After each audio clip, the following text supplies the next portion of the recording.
श्री सद्गुरुदेव परमात्मने नमः। श्री रामचंद्राय नमः। आप श्री सद्गुरुदेव की सन्निधि में हैं। सद्गुरुदेव की सन्निधि में इस पुस्तक ग्रंथमाला के 7 भाग हैं। उसमें से हम अब यह 7वां भाग पढ़ रहे हैं। इन सारी ग्रंथमाला को कुमुदनी बेन पंजवाणी ने लिखी है और संकलित की है। अब आप सुनेंगे 7वें भाग से पुष्ट 229 से। तुम अपनायो तब जानी हो। षष्ठी पूजन प्रातःकाल के 5:30 बजे किया। गोवर्धन पूज्य श्री वैष्णवदास जी महाराज व नर्स बहन हाजिर थे। पूजन आरती के पश्चात श्री गुरुदेव ने मुझसे कहा, तुम अपनायो तब जानी हो, जब मन फिरी परी है और कसन करहु करुणा हरि दुख मुरारी। विनय पत्रिका के ये 2 पद सुनाओ। सुनाने की भावना व्यक्त की। तुम अपनायो तब जानी हो, यह आप अब सुनिए। तुम अपनायो तब जानी हो, तुम अपनायो तब जानी हो, जब मन फिरी परी है। तुम अपनायो तब जानी हो, जेहि स्वभाव विषय नी लाग्यो, तेहि सहज नाथ सोनेह। तेहि सहज नाथ सोनेह, छांडी छल करी है। तुम अपनायो तब जानी हो, सुत की प्रीति प्रतीति मीत की। सुत की प्रीति प्रतीति मीत की, नृप जो डर डरी है। अपनों सो स्वार्थ स्वामी सो, अपनों सो स्वार्थ स्वामी सो। चहु विधि चातक जो एक टेकते। चहु विधि चातक जो एक टेकते, नहीं टरी है। तुम अपनायो तब ही जानी हो, हर्षी है न अति आदरे। हर्षी है न अति आदरे, निद्रे न जरी मरी है।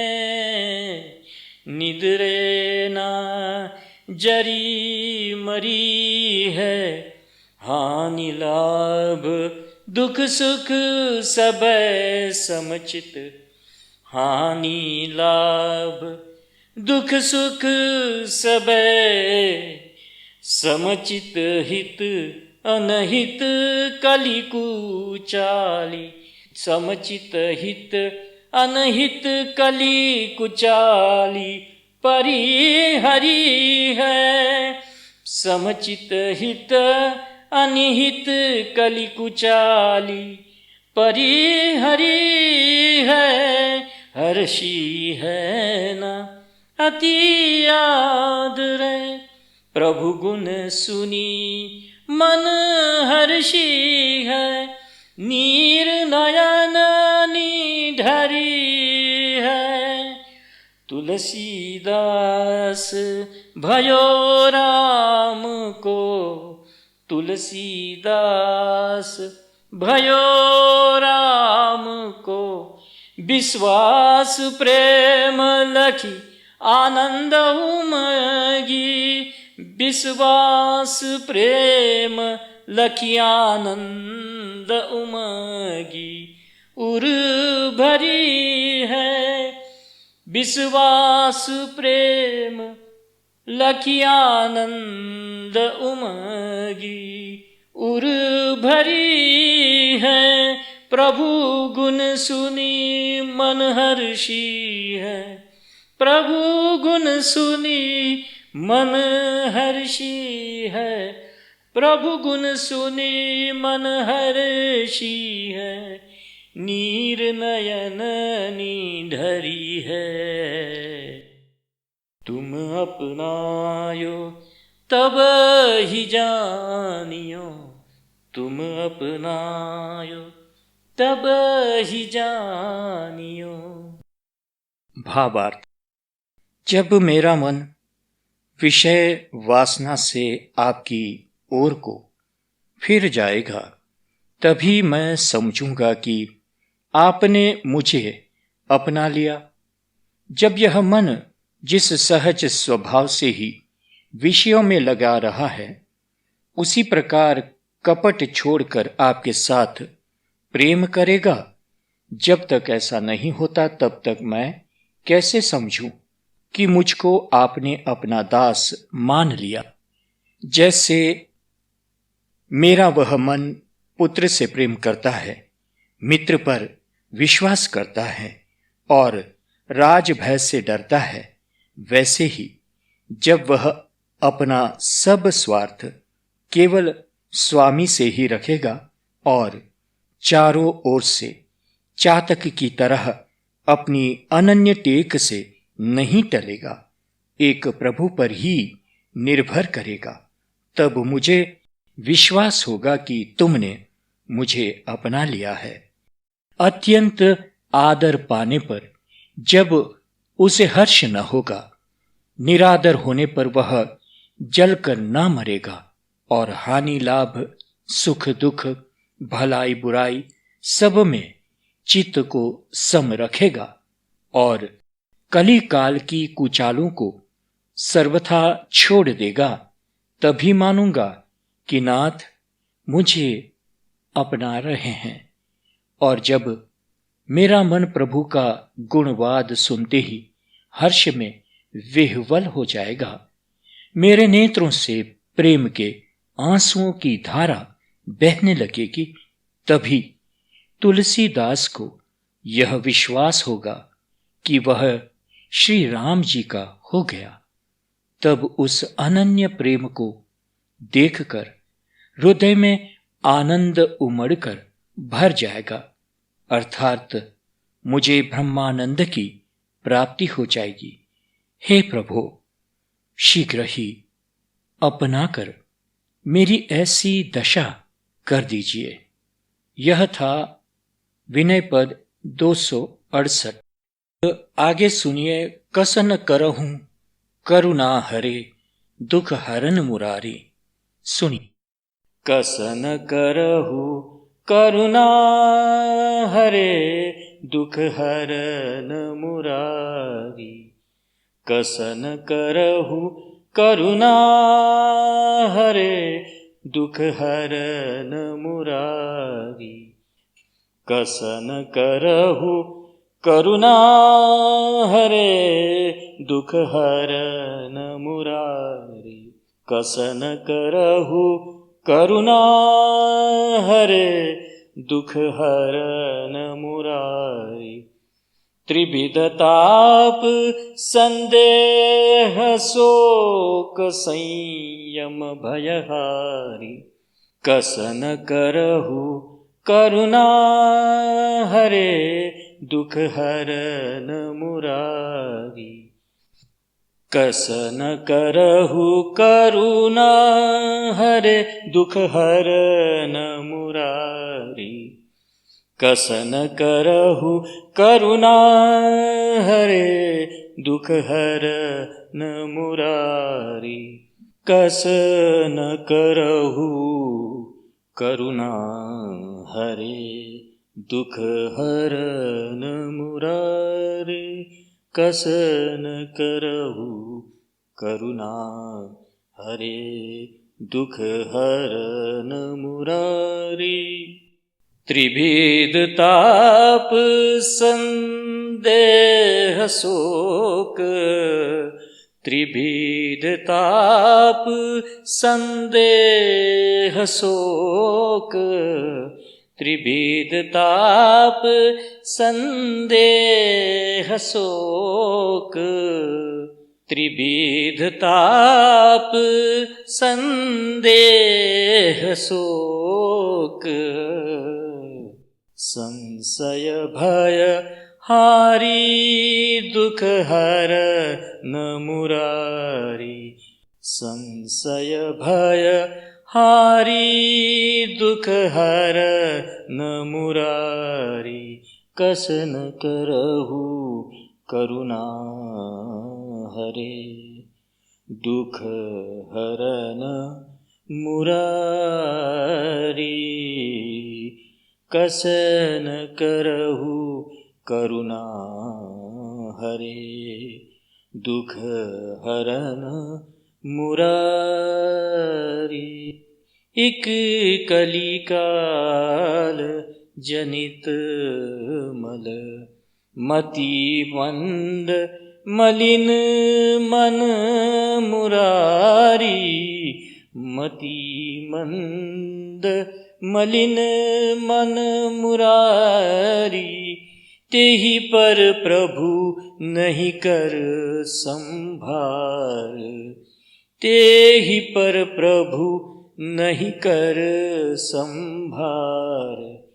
केहि भांति जिये जन मुरारी, सब प्रकार समर्थ प्रभो, सब प्रकार समर्थ प्रभु हरे।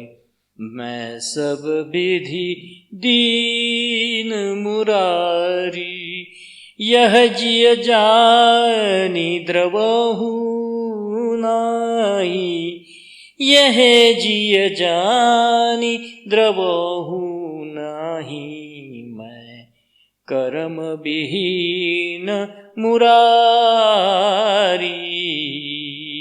मैं कर्म विहीन मुरारी। कसन करहु करुणा हरे, दुख हरन मुरारी। कसन करहु करुणा हरे, दुख हरन मुरारी। भ्रमत अनेक जोनि, भ्रमत अनेक जोनि। रघुपति पति आनन मोरे, दुख सुख सहो रहो सदा। शरणागत तोरे मुरारी, शरणागत तोरे मुरारी। रहो सदा शरणागत तोरे, रहो सदा शरणागत तोरे। कसन करहु करुणा हरे, दुख हरन मुरारी। तो समदेव न कौ कृपाला, समझो मन माही मुरारी। समझो मन माही मुरारी। तुलसीदास हरि तोषिए, तुलसीदास हरि तोषिए। सो साधन नाही मुरारी। कसन करहु करुणा हरे, दुख हरन मुरारी। त्रिविध ताप संदेह देह शोक त्रिविधताप संदेह शोक संयम भयहारी कसन करहु करुणा हरे दुख हरण मुरारी कसन करहु करुणा हरे दुख हरण मुरारी मुरारी दुख हरण मुरारी मुरारी कसन करहु करुणा हरे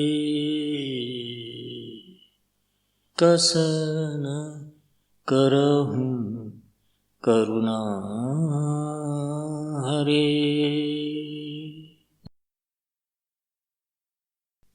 हे हरे, हे मुरारे, आप दुखों के हरण करने वाले हैं, फिर मुझ पर दया क्यों नहीं करते?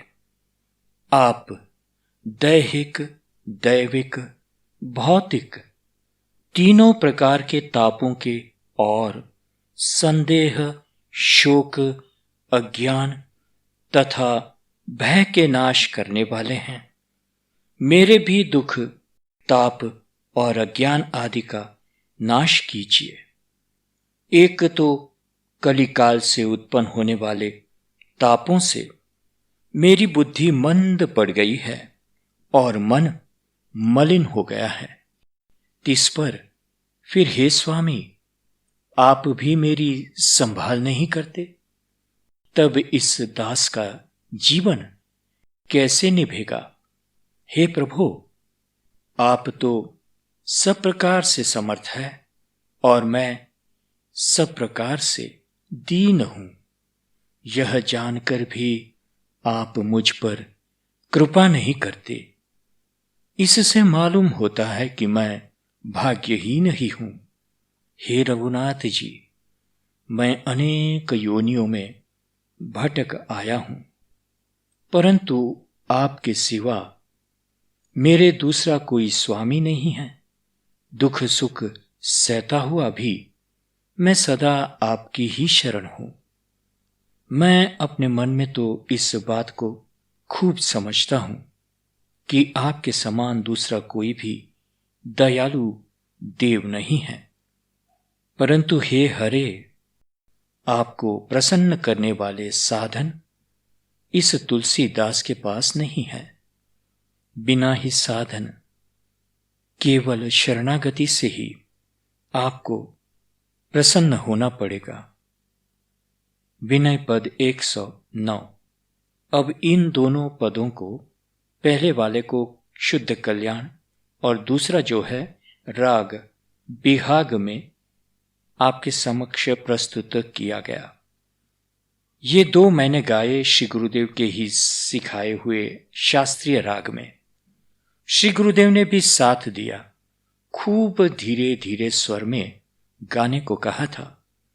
पदों की समाप्ति पर ही यकायक किसी कवि की शायरी याद आ गई हो तो मैंने लिखकर कह दिया, कहीं ऐसा न हो पांव मेरे थर्रा जाए, कहीं ऐसा न हो पांव मेरे थर्रा जाए और तेरी समर्थ बाहों का सहारा न मिले।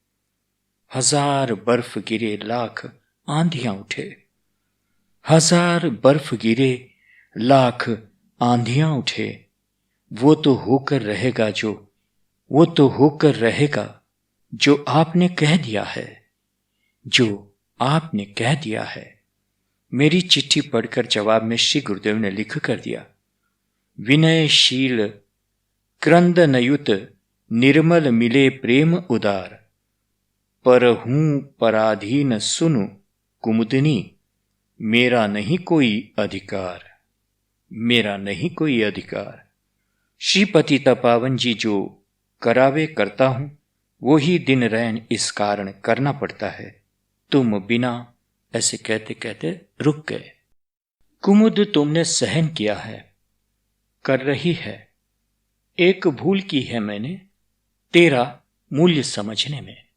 मुझे एकांत में रहने दीजिए। यह पृष्ठ 242 पर है। डॉक्टर पोपट के सहकार्यकर डॉक्टर श्रीमती सरला बहन श्री गुरुदेव की सेवा में हैं। सरला बहन ने कहा, गुरुदेव, आपका स्वास्थ्य किस प्रकार से अच्छा हो सकता है, यह आप ही बताइए, क्योंकि आपके अनेक एक्सरे और विविध रिपोर्ट में तो कोई खराबी नहीं है। आपको पूरा आराम है और ट्रीटमेंट आदि करने पर भी कोई फायदा हो नहीं रहा है, बल्कि ये आपका शरीर रोज रोज गलता जा रहा है। वजन दिन प्रतिदिन घटता है। श्री गुरुदेव ने कहा, मैं जिस प्रकार रहना चाहता हूं उसी प्रकार से मुझे रहने दो। जिसको मैं बुलाऊं वह मेरे पास आवे। जब कहूं कि जाओ तब चले जाएं। मुझे संकोच में मत डाले और एकांत में इस प्रकार रहने दे तो ही स्वास्थ्य सुधर सकता है। सरला बहन, मैंने जब बंगाल छोड़ा था तब मेरा शरीर बिल्कुल हड्डियों का ढांचा मात्र रह गया था।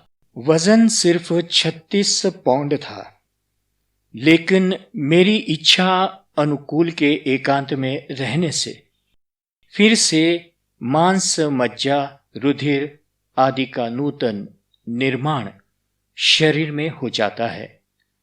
बिल्कुल निर्द्वंदता से रहता हूं। वही मेरे स्वास्थ्य को उत्तम बनाने की एकमात्र दवा है।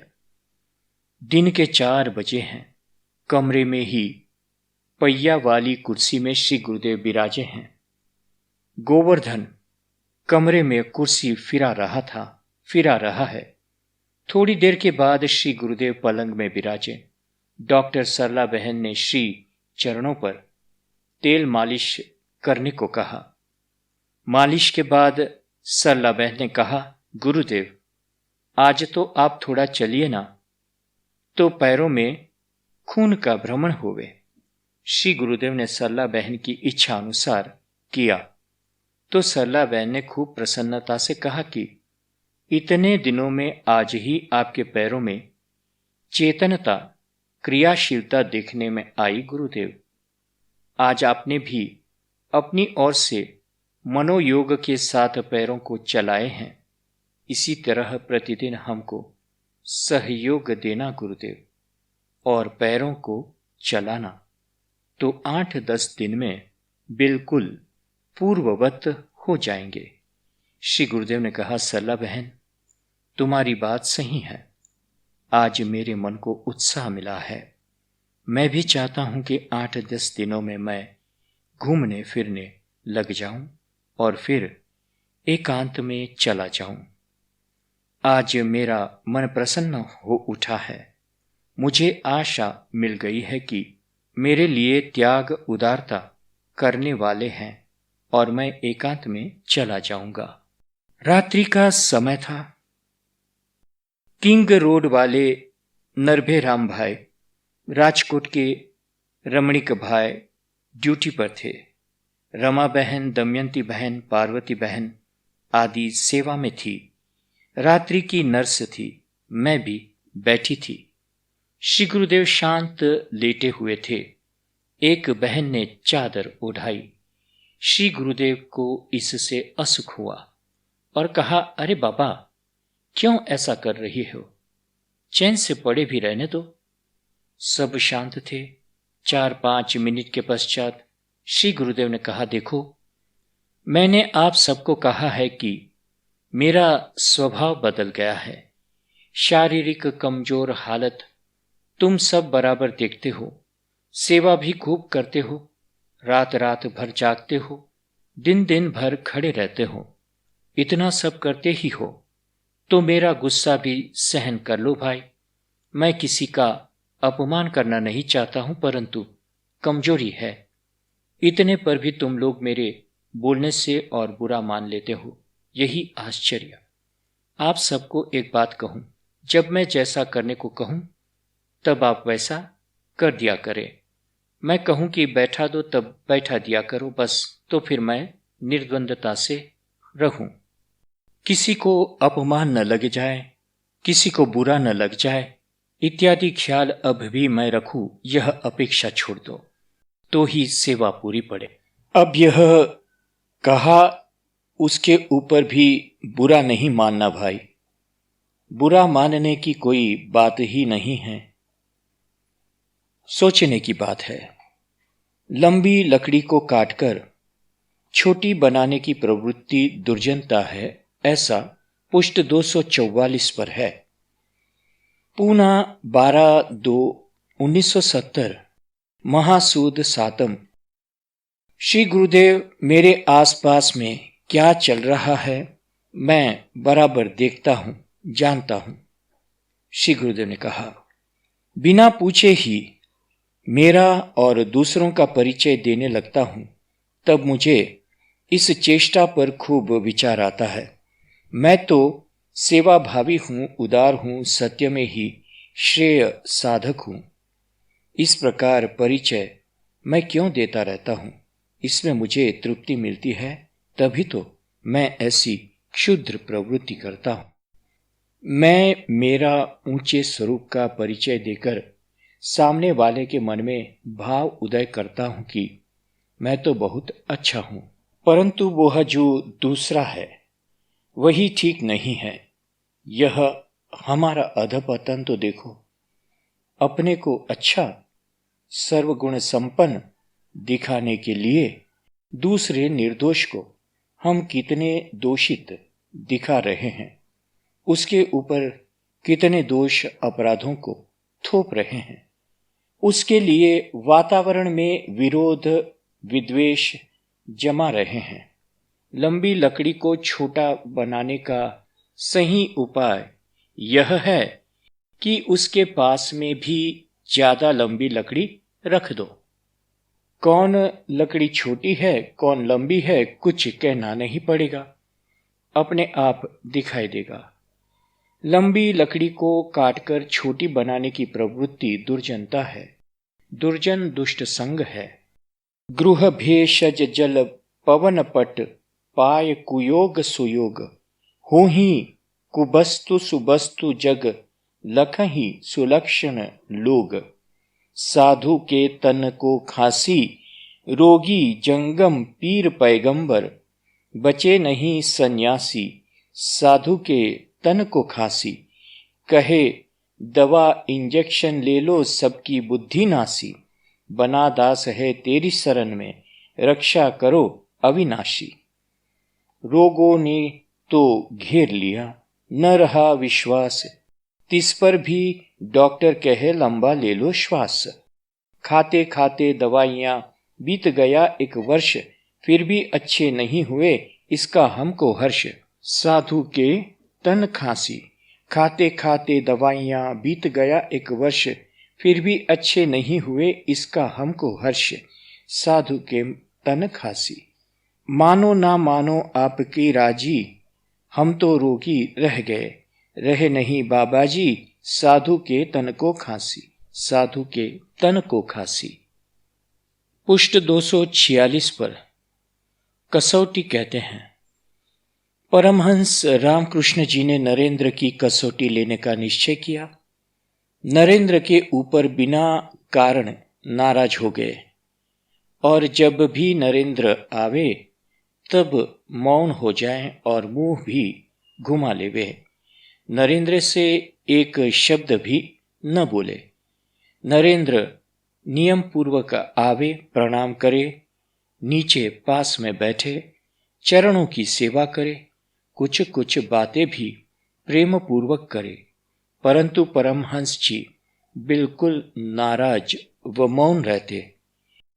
3 महीने इस प्रकार चला।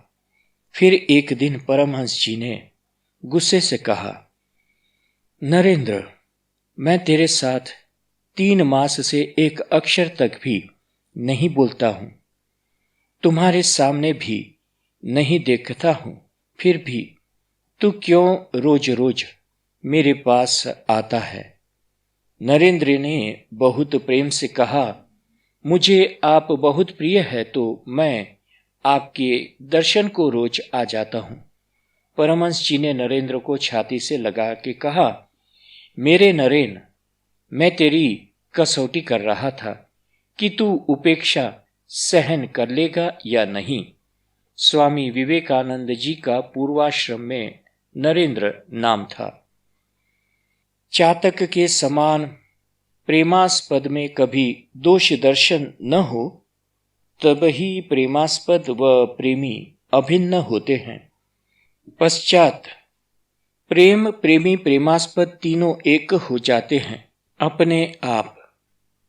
जब गुरुदेव ताड़ते हैं तब प्रेमी जानता है कि मेरे पर उनकी प्रीति की अधिकता के कारण ही है। उनके प्रत्येक विधान में परम प्रसन्न हो।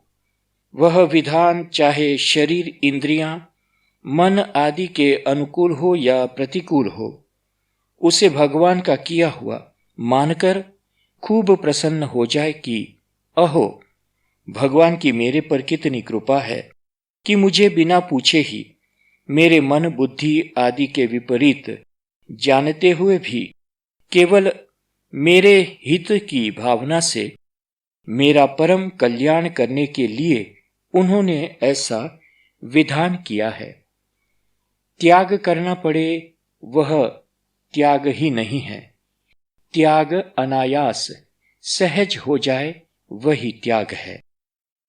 मैं, मेरा अहंता ममता से रहित, अनासक्त व अनारंभ चित्त समाधिस्थ है।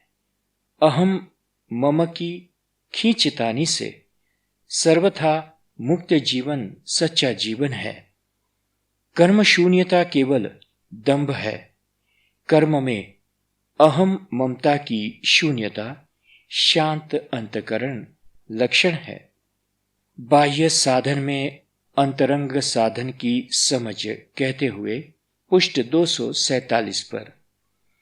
मंदिरों में देव दर्शन को जाना, यात्रा आदि, गंगा स्नान, सेवा आदि, यज्ञ हवन आदि बहिरंग बाह्य साधन है। बाह्य साधन से धीरे धीरे अंतरंग साधन की समझ आ जाए तब उनको सफल समझना चाहिए। सत्यासत्य विवेक, त्याग वैराग्य, दैवी संपत्ति, सम आदि षट संपत्ति, जिज्ञासा, ये अंतरंग साधन है। वासना मात्र का त्याग सहज भाव से हमेशा बना रहे और परिणाम में चित्त वृत्ति निरोध सहज रहे, यह सम है।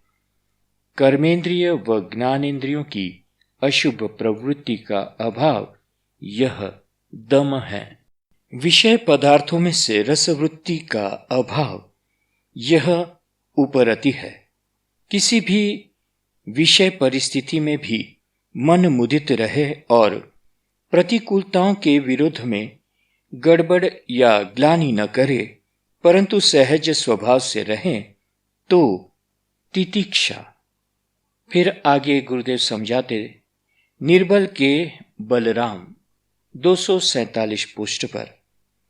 हमारे घर में चोर आते हैं तब ये न केन प्रकार से किसी भी उपाय से हम उनको बाहर निकाले बिना नहीं रहते हैं। भविष्य में पुनः चोर घर में न आने पावे, इसके लिए भी किवाड़ खिड़की सब बराबर बंद करके सावधानी से रहते हैं। रात्रि को थोड़ा सा भी खट खट सुनकर हम चौंक जाते हैं, जागृत हो जाते हैं और चोर घुसे हैं जानकर हम औरों की मदद के लिए पुकार करने लगते हैं। इसी बात को आत्मिक उन्नति को पाने के लिए अपनाओ।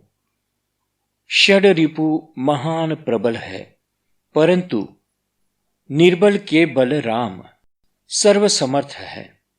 वे हमारे रक्षक है, उनके मदद के सहाय के लिए पुकारो।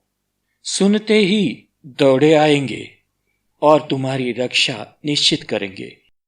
गोस्वामी जी ने कहा है, मैं के ही कहो विपत्ति अति भारी, श्री रघुबीर धीर हितकारी, मम हृदय भवन प्रभु तोरा, तह बसे आई बहु चोरा, अति कठिन करही बर जोरा, मानहि नहीं विनय निहोरा। तम मोह लोभ अहंकार मद क्रोध, बोध रिपु मारा, अति करही उपद्रव नाथा, मरदही मोही जानी अनाथा। मैं एक अमित बट पारा, को सुने न मोर पुकारा, भाग्यहु नहीं नाथ उबारा, रघुनायक करहु संभारा। कह तुलसीदास सुनु रामा, लूटही तस्कर तब धामा, चिंता यह मोही अपारा, अपजस नहीं होई तुम्हारा। विनय पद 125।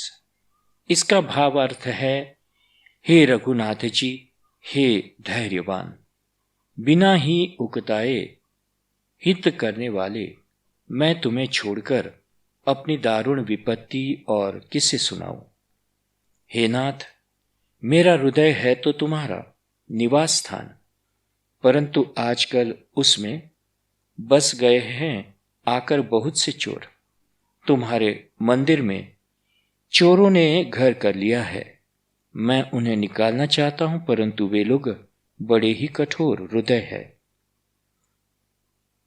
सदा जबरदस्ती ही करते रहते हैं। मेरी विनती निहोरा कुछ भी नहीं मानते। इन चोरों में प्रधान 7 है: अज्ञान, मोह, लोभ, अहंकार, मद, क्रोध और ज्ञान का शत्रु काम। हे नाथ, ये सब बड़ा ही उपद्रव कर रहे हैं। मुझे अनाथ जानकर कुचल डालते हैं। मैं अकेला हूं और ये उपद्रवी चोर अपार है। कोई मेरी पुकार तक नहीं सुनता। हे नाथ, भाग जाऊं तो भी इनसे पिंड छुटाना कठिन है, क्योंकि ये पीछे लगे ही रहते हैं। अब हे रघुनाथ जी, आप ही मेरी रक्षा करें, कीजिए। तुलसीदास कहता है कि हे राम, इसमें मेरा क्या जाता है? चोर तुम्हारे ही घर को तो लूट रहे हैं। मुझे तो इसी बात की बड़ी चिंता लग रही है कि कहीं तुम्हारी बदनामी न हो जाए। आपका भक्त कहलाने पर भी मेरे हृदय के सात्विक रत्नों को यदि काम, क्रोध आदि डाकू लूट ले जाएंगे तो इसमें आपकी ही बदनामी होगी। अतएव इस अपने घर की आप ही संभाल कीजिए। आगे पुष्ट 249 पर प्रसन्नता का भी अभ्यास करो, ऐसे कहते हैं गुरुदेव। प्रसन्नता के लिए बाह्य साधनों की परिस्थिति के अनुकूलता की प्रतीक्षा कभी नहीं करो, क्योंकि प्रसन्नता मन के ऊपर निर्भर है, बाह्य साधन या परिस्थिति के ऊपर नहीं। देखो, पक्का निश्चय करो, मन को सदैव प्रसन्न रखने का। प्रातःकाल उठो तब से ही मन में प्रसन्नता धारण करके ही उठो। आंखों में, मुख पर प्रसन्नता ही रखो। जो मिले उससे हंसकर प्रसन्नता पूर्वक बोलो। प्रत्येक व्यवहार प्रसन्नता पूर्वक करो। कहीं बाहर जाओ तब भी सब और प्रसन्नता पूर्वक देखो, विचारो। तुम अनुभव करोगे कि इससे तुम्हारे सुख में और प्रसन्नता में कितनी अभिवृद्धि होती है। इतना ही नहीं, तुम्हारे संपर्क में जो कोई आएगा उसको प्रसन्नता का अनुभव होगा। इस प्रकार हमेशा प्रसन्न रहने के अभ्यास से तुमको जीवन सदैव सुखमय लगेगा, हमेशा प्रसन्न दिखेगा। तुम्हारे आसपास प्रसन्नता का तेजोमय वातावरण बंध जाएगा। उस वातावरण में आने वालों को भी लगेगा कि संसार में केवल दुख ही दुख नहीं है, प्रसन्नता भी है, सुख भी है। ध्यान का अभ्यास किया जाता है, वैसे ही प्रसन्नता का अभ्यास भी करो, कारण कि भगवान का स्वरूप सत्यमय, चिन्मय और आनंदमय है। ये तीनों परस्पर में संलग्न है, यह मत भूलो। हमेशा आनंद स्वरूप के अनुसंधान में रहने का अभ्यास करना, वृत्तियों को, मन को आनंदमय रखना। परिणाम में तुम्हारी मानसिक शक्ति का विकास होगा। अणु अणु निरोग प्रसन्न हो जाएंगे। ऐसी प्रसन्न मन स्थिति में रहकर, सबके प्रति प्रसन्नता से देखकर, बोलकर, व्यवहार कर तुम सबको प्रसन्नता की रश्मियां दे सकोगी। ऐसा कभी नहीं सोचना कि मेरे पास धन संपत्ति तो है नहीं, होती तो मैं खूब दान करती। विरक्त को तो सत्व का, प्रसन्नता का दान ही करना चाहिए। प्रसन्नता का दान भी एक बड़ा भारी दान है। मेरी बात तू जानती ही है। कोई रोता है तो मुझे असह्य होता है। उदास मुंह देखना भी मुझे असह्य होता है। सब प्रसन्न रहे तो मैं प्रसन्न। विचारों को और मन को पवित्र रखो तो तुम्हारे आसपास पवित्र वातावरण ही रहेगा। मनुष्य जब किसी भी प्राणी के प्रति बुरा अभिप्राय व बुरी धारणा नहीं रखता है और इस प्रकार से समतापूर्ण दृष्टि प्राप्त करता है, तब उसको चारों दिशाएं सुखमय होती है। कोई वस्तु लेनी होवे तो उसकी कीमत देनी पड़ती है। शांति आनंद चाहिए तो उसकी कीमत काम क्रोध आदि षड रिपु है, वह देने पड़ेंगे। हमारे से तो यह क्षुद्र मक्खी ज्यादा विचारवान है। मक्खी गुड़, शक्कर, आम आदि रसपूर्ण पदार्थ पर ही बैठती है, परंतु मनुष्य तो षड रिपु, काम क्रोध आदिकों की इस नीरस क्रियाओं में ही मग्न रहता है।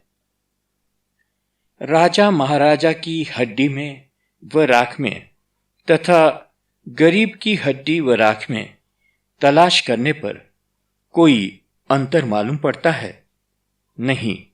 मसान में सब शरीर की राख एक समान ही होती है। इसलिए अभिमान छोड़ो। पृष्ठ 250 पर विवेक समझाते हैं। विवेक के त्याग से मनुष्य का अनेक प्रकार का अधपतन निश्चित होता है। एक पुत्र ने अपने वृद्ध माता पिता का निर्वाह करने की ना कह दी। माता पिता ने दरबार में अर्जी की। दरबार ने मान्य किया कि उस पुत्र को उसकी मां ने 9 मास तक अपने उर में रखा है। इसलिए हाल उस पुत्र के पेट ऊपर पानी का भरा घड़ा 9 मास तक बांध कर रखा जाए। थोड़े ही दिन में पुत्र अपने माता पिता का निर्वाह करने लगा। यह मेरा देश है, यह मेरा धर्म है, ऐसी तीव्र भावना नहीं होती है, तब तक मनुष्य अपने देश का व धर्म का किंचित भी हित नहीं कर सकता है। कृतज्ञ, दृढ़ संकल्पवान, साहसी, पराक्रमी के पास लक्ष्मी स्वयं निश्चित आ जाती है। दान देने से, परमार्थ करने से धन का नाश कदापि नहीं होता है। पराई आशा करने वालों को अवश्य ही निर्धनता प्राप्त होती है और क्षमा करने वाले के ऊपर भगवान भी निसंदेह क्षमा करते हैं और कृपा प्रेम करते हैं। श्री मानस जी महामूल्यवान रत्नों की खान है। भ्रम को दूर करने वाला यह दोहा श्रेष्ठ रत्न है। बारी मथ द्रुत होय बरु, सिकता ते बरु तेल, बिनु हरि भजन न भव तरिय, यह सिद्धांत अपेल, अर्थात पानी के मथने से कभी घी नहीं निकलता और बालू को पीसने पर कभी तेल नहीं निकलता। फिर भी चाहे पानी के मथने से द्रुत मिल जाए और बालू पीसने से भले ही तेल मिल जाए, परंतु यह सिद्धांत निश्चय अटल है कि भगवान के भजन बिना संसार सागर पार किया नहीं जाता, यानी दुख अशांति आदि नहीं मिटते। उद्धव जी को गोपियों ने कहा कि योगी और वियोगी अर्थात विरही दोनों में वियोगी बढ़कर है। योगी तजय जग हम योग जग दोऊ तजय, योगी भके पौन हम पौन हूते हटी हैं। योगी कर सिंगी हम सिंगी भई श्याम बिन, योगी लावे धूरी हम धूरी हुते लटी हैं। योगी छेदे कान हम छेदे हियो बेधे प्राण, योगी ढूंढे दंड हम हरिदंड ठटी हैं। आवन की आश सुधि बीती गई ऊंधो जोतों, योगी की जुगती ते वियोगी कहाँ घटी है, वियोगी कहाँ घटी है। यहाँ पौन यानी पवन, मखे यानी खाता है, लेता है, सिंगी यानी हिरण के सिंग का बना बाजा, ठटी है का मतलब है खड़ा रहना, घटी का मतलब कम होना। आगे 252 पृष्ठ पर स्थूल से ज्यादा संपर्क सूक्ष्म में रहता है। श्री गुरुदेव ने कहा, कुमुद अब तू कल चली जाएगी ना? मैंने कहा, जी नहीं, मैं आपके पास में रहना चाहती हूं। श्री गुरुदेव ने कहा, वह तो मैं जानता हूं, मैं भी चाहता हूं, परंतु नहीं कुमुद, मेरी आज्ञा का पालन करना ही हितकर है। मैंने कहा, और यदि आज्ञा पालन न करूं तो? श्री गुरुदेव ने कहा, देखो कुमुद, ऐसा नहीं सोचना। मैंने कहा, जी नहीं, मैं कल नहीं जाऊंगी, मैं आपके पास में इसी तरह से रहूंगी, आपकी सेवा में हाथ भी नहीं लगाऊंगी, फिर तो कोई आपत्ति नहीं है ना? श्री गुरुदेव ने कहा, तू तो पगली है, फिर भी रोज रोज कितनी कितनी आपत्ति उठाती है।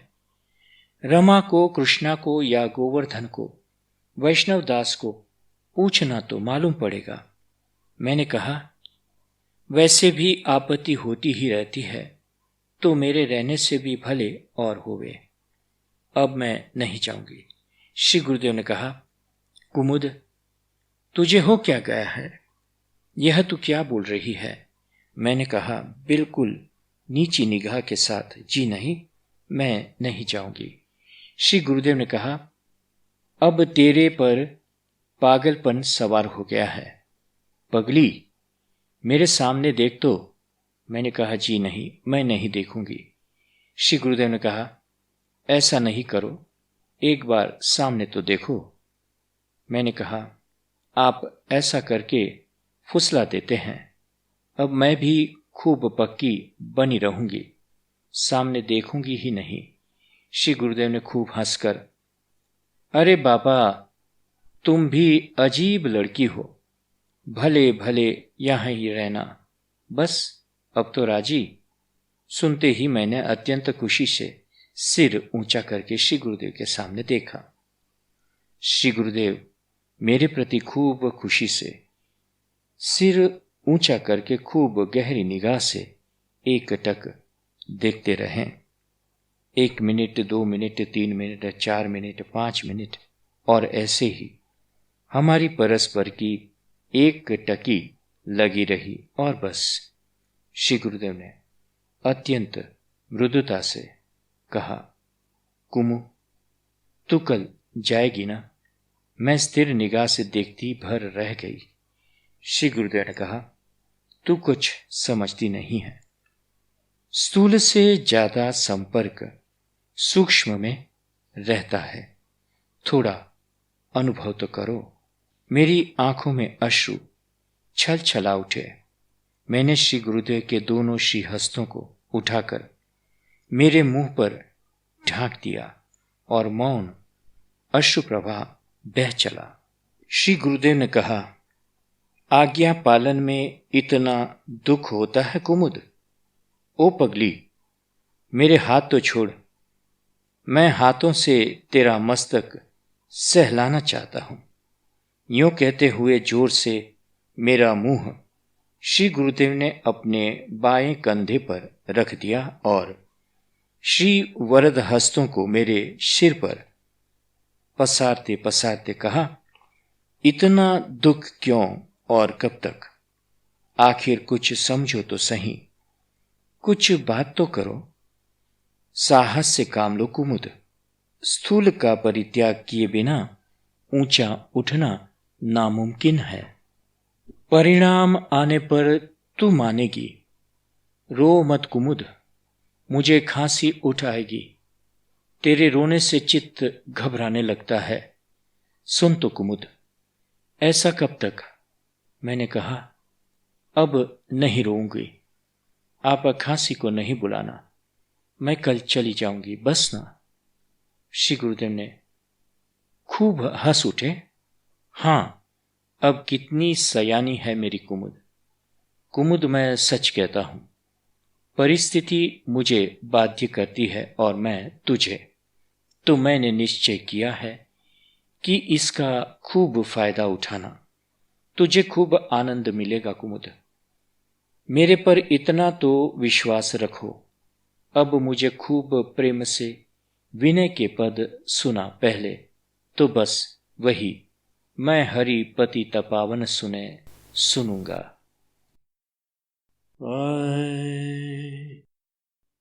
मैं हरि पतित पावन सुने, मैं पतित तुम पतित पावन, दो बानक बने। मैं हरि पतित पावन सुने। व्याध गणिका गज अजामिल, व्याध गणिका गज अजामिल, साखी निगमनि भने, साखी निगमनि भने। और अधम अनेक तार, और अधम अनेक तार, जात का पैगने। मैं हरि पतित पावन सुने, मैं हरि पतित पावन सुने। जानी नाम अजानी लीन है, जानी नाम अजानी लीन है। नरक सुरपुर माने, नरक सुरपुर माने। दास तुलसी शरण आयो, दास तुलसी शरण आयो। राखिए आपने, राखिए आपने। मैं हरि पतित पावन, मैं हरि पतित पावन सुने, मैं हरि पतित पावन सुने, मैं हरि पतित पावन सुने। भावार्थ इसका ऐसा है, हे हरे, मैंने तुम्हें पतितों को पवित्र करने वाला सुना है, सो मैं तो पतित हूं और तुम पतित पावन हो। बस दोनों के बानक बन गए, दोनों का मेल मिल गया। अब मेरे पावन होने में क्या संदेह है। वेद साक्षी दे रहे हैं कि तुमने व्याध यानी वाल्मीकि, गणिका, पिंगला वेश्या, गजेंद्र और अजामिल को तथा और भी अनेक नीचों को संसार सागर से पार कर दिया है, जिनकी गिनती ही किससे हो सकती है। जिन्होंने जानकर या बिना जाने तुम्हारा नाम ले लिया, उन्हें नरक और स्वर्ग में जाने की मनाही कर दी गई है, अर्थात वे भव सागर से पार होकर मुक्त हो जाते हैं। यह सब समझ बूझकर ही अब तुलसी भी तुम्हारी शरण में आया है, इसे भी अपना लो। विनय पत्रिका पद 160। इस प्रकार यह पद मैंने श्री गुरुदेव को निवेदित किया। दूसरे दिन श्री गुरुदेव को प्रणाम करके डहाणू के लिए निकली। पुष्कर से तारीख 26/2/1970 को मां ने लिखा, पत्र मिला कि तू श्री गुरुदेव के दर्शन करके आई, अच्छा हुआ। मुझे तो 6 महीना बिताने पर भी अभी तक प्रारब्ध भोगना पड़ रहा है। तारीख 19/2/1970 का पूना से श्री गुरुदेव का पत्र मिला है और लिखा है कि स्वास्थ्य जैसा था वैसा ही है। बुद्धि में विपरीतता जरूर आ गई और सेवा करने वालों की श्रद्धा भी डगमगाने लगी है। उसमें मेरा ही दोष है, कारण कि मैं तो बहुत करके अनधिकार चेष्टा करता हूं। मेरे में इतनी आत्मीयता हो जाती है कि मैं समझता हूं कि यह सब मेरे ही है और उसी कारणवशात मैं कुछ कह बैठता हूं। यह है मेरी अनाधिकार चेष्टा। काल, कर्म, गुण और स्वभाव ये अनिश्चित प्राप्त है।